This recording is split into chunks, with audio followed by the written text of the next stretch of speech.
a number of years ago, I lost my dad, and this is one of the great memories with him. Growing up, I had a path into pro wrestling that I think was different from a lot of wrestling fans I know.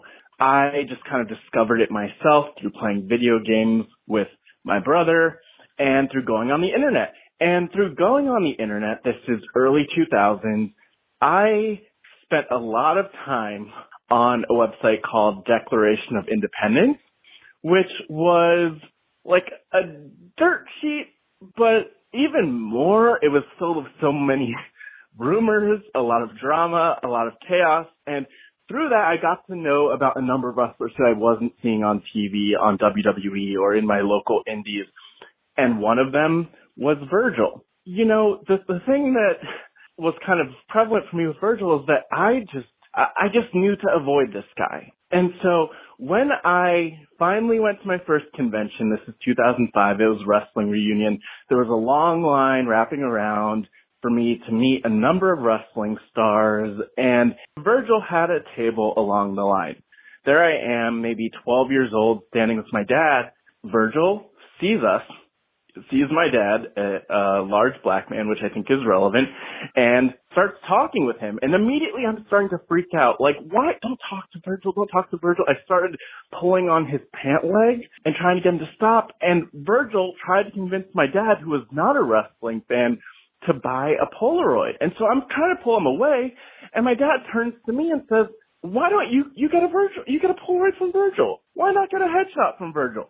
In the back of my head, I'm thinking, this is the most awkward situation that I could possibly be in. Virgil's holding up the action figure. He's holding up the headshot, trying to sell them.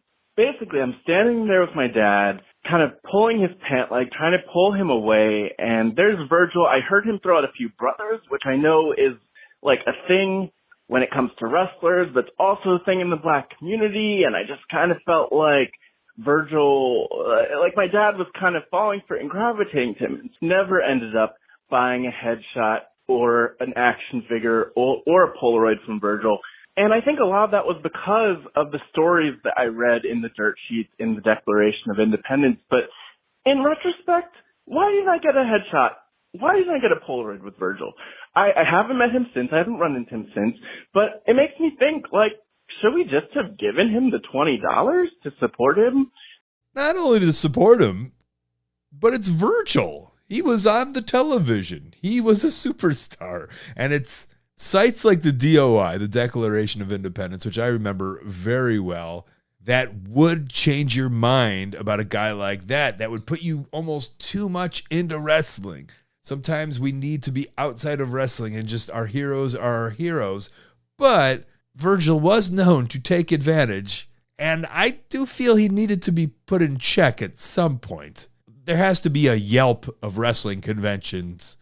Who's scamming, who's not scamming, whatever it might be. So I'm both ways on that. I find it so funny that you were so influenced by the DOI like so many others were. There was the DOI, there was the Death Valley Driver Board, there was CZW Fans, there was Woo Wrestling, there was all these sites, Scoops. I mean, I went to a lot of them. They formed a lot of my opinions the same way that you did. And you're right. I mean, Virgil is in hard health right now, but besides that, $20, it's a good deal. He was a legend.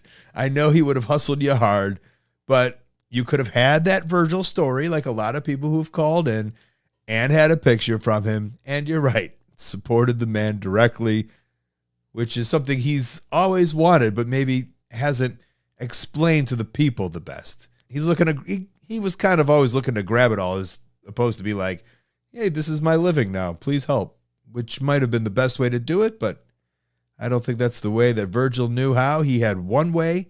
He has one way.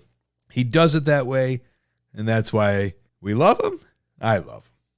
Hey, thanks for watching. That call was part of a whole podcast called Wrestling Anonymous. Listen to the whole thing weekly. Wherever you listen to your podcast, go subscribe. While you're at it, subscribe right here on YouTube to Colt Cabana's channel. Thank you.